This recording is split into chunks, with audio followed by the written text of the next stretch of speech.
It's not for 10 years that this country has observed Christmas at peace. That must be our objective, that Christmas 2011, there will be no British troops killing civilians anywhere in the world, there will be no British bombers bombing independent countries, that no British government intervening to overthrow foreign states. That has to be our objective, to get the troops home from Afghanistan by the end of the year and to end the bombing of Libya immediately. So, comrades, without any further ado, I'd like to invite our first speaker for this morning's session. I should apologise for her in advance that she has to leave straight after speaking, more or less, to attend another campaigning commitment. But will you please give a very warm welcome to the campaigner for justice and human rights, Jemima Khan.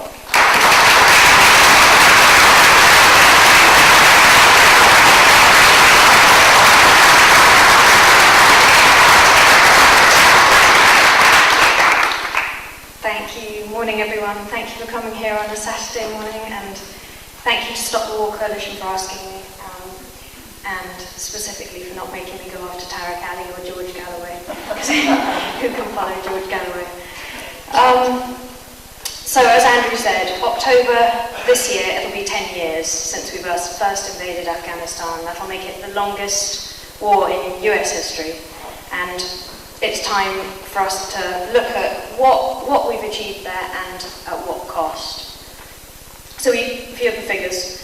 We have 9,500 troops in Afghanistan presently. 307 British troops have died. An estimated 30,000 Afghan civilians have been killed. And over £13 billion of taxpayers' money has been spent so far on the war in Afghanistan. That's £4 billion set aside each year. Well, Andrew says 4.5.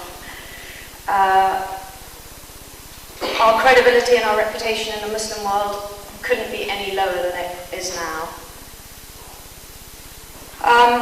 So in 2001, in the wake of 9/11, I think it was pretty clear to most people why we invaded Afghanistan. It was about retribution, US retribution for the attacks of 9/11.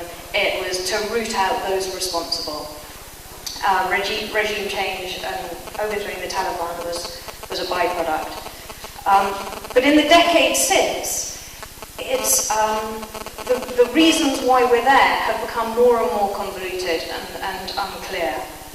And the problem is that it's impossible to measure success if we have no idea what success looks like.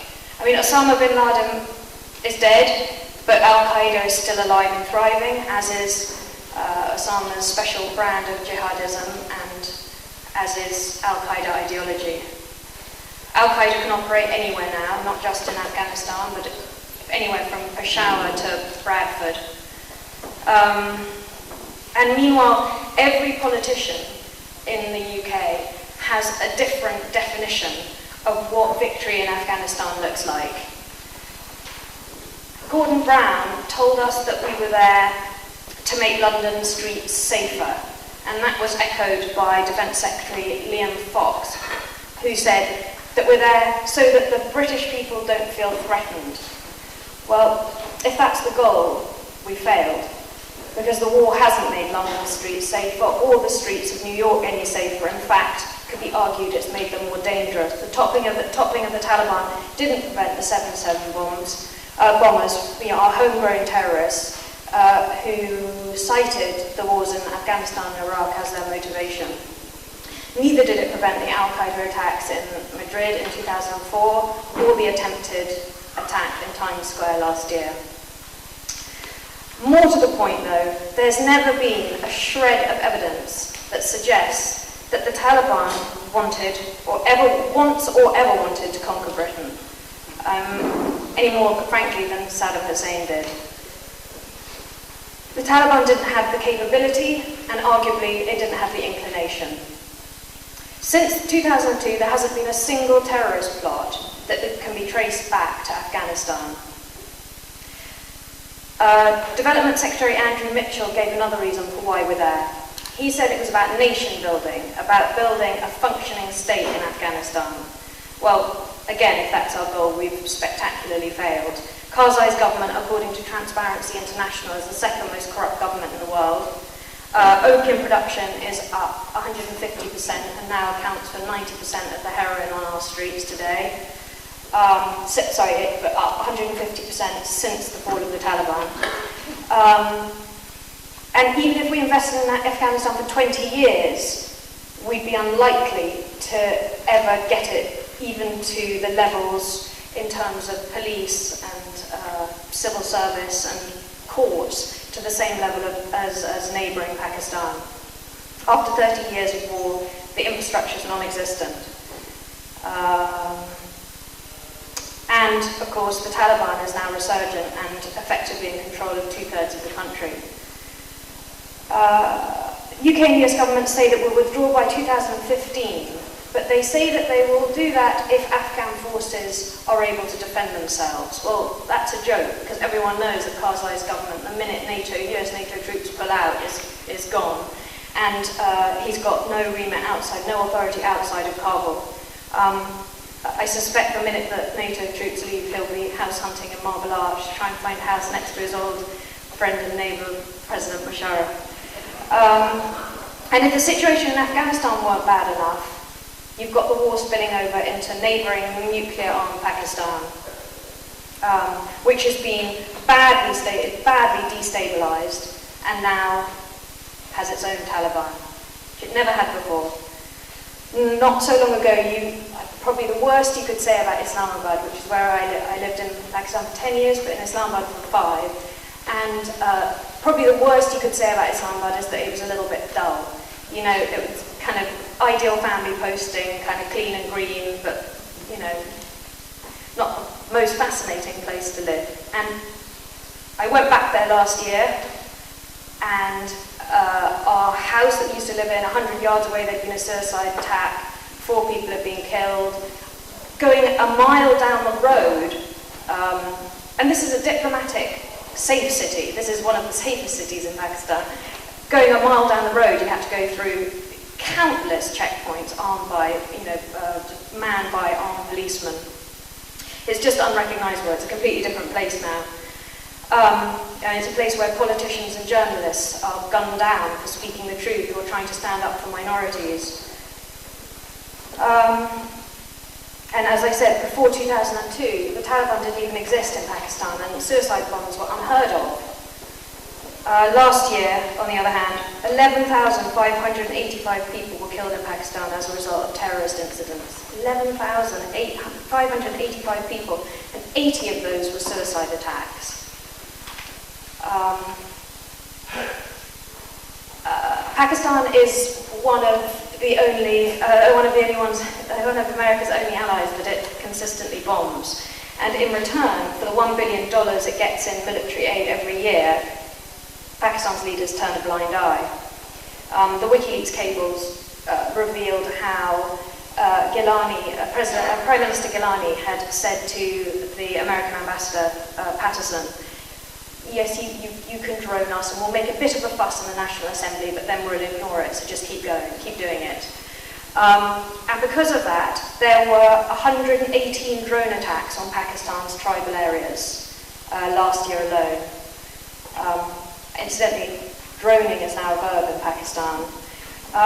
And because of the collateral damage, you have 500,000 tribals who are literally up in arms. These are armed people who are now, united, even though before they may have been disparate warring factions, united by foreign intervention. According to a Brookings Institute report entitled, rather charmingly, Do Targeted Killings Work?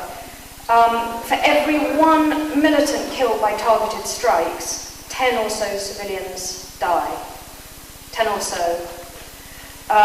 There's a Middle Eastern proverb which goes, it's me and my brother against my cousin. It's me and my cousin against the foreigner. Even America's own ambassador, Ann Patterson, has admitted that drone attacks are counterproductive. The only beneficiary when a civilian is killed as a result is Al-Qaeda. I don't know about all of you, but when Obama was elected, I celebrated. I thought he was the antidote to the Bush era. I thought that he was a voice of sobriety and reason, and I was really excited. And he got a Nobel Peace Prize, and the anti-war president has approved military action in 5 countries: Pakistan, Afghanistan, Somalia, Yemen, now Libya. And after 72 hours of entering the White House, he'd used his option to drone Pakistan. In the 8 years of Bush, I can't believe I'm actually comparing some, I'm actually being favourable about Bush. 8 years of Bush, unmanned predator drones were used in his 8 years 45 times. In Obama's first year, they were used 52 times. 53, actually. Last year, there were 118 drone attacks against Pakistan. 2,000 Pakistanis have been killed in drone attacks since Obama took office. The other thing to question is, apparently Obama knew, or the American administration knew where Osama was hiding since last August. So why, since last August, since they knew, have there been 52 drone attacks everywhere but Abbottabad, where Osama was hiding? US has asked for a 75% increase in funds to further enhance drone operations in Pakistan for this year. There comes a point where you have to ask, what's more dangerous, counter-terrorism or terrorism? And I think all of us here would agree that it's time to admit and that by any criteria, our Afghan mission is a big failure, and it's going to continue to be a failure. It's completely puerile to just keep insisting, faced with all the obvious facts, that we're winning. We're still winning. Last Thursday, there were 2 senior commanders, Major General Tim Evans and General David Rodriguez, who said via satellite link, progress is being made, Taliban are being captured or killed, local security forces are getting more stable and they're getting stronger, more professional. But then in the next breath said, but we should expect more violence than last year. It's the same story. And it's hard to avoid the conclusion that the real reason that we're there and we continue to throw money at this unwinnable war and continue to line the roads of Wooden Basset is that no one dares answer, or no one wants to have to answer, the question, what was it all for? It's so politicians can just keep on saying they didn't die in vain. Thank you very much.